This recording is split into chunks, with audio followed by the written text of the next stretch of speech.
The lottery. Joe was watching television when he heard a knock at the door. He thought, who could that be? It's probably one of the naughty neighborhood children. Joe stood up and walked to the door. When he opened it, he saw a beautiful woman. She said, "Good morning, Joe. I have great news. You're the recipient of this check for $1 million. You won the lottery."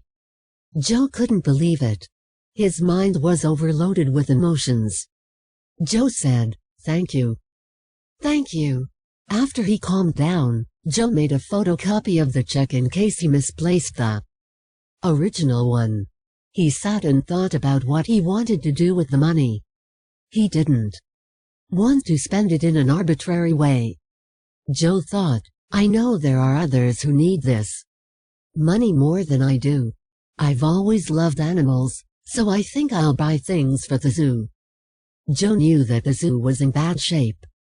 The cages were too small, and they weren't insulated from the cold. Animals couldn't thrive in such conditions. He took out some stationery and wrote a letter to the zoo.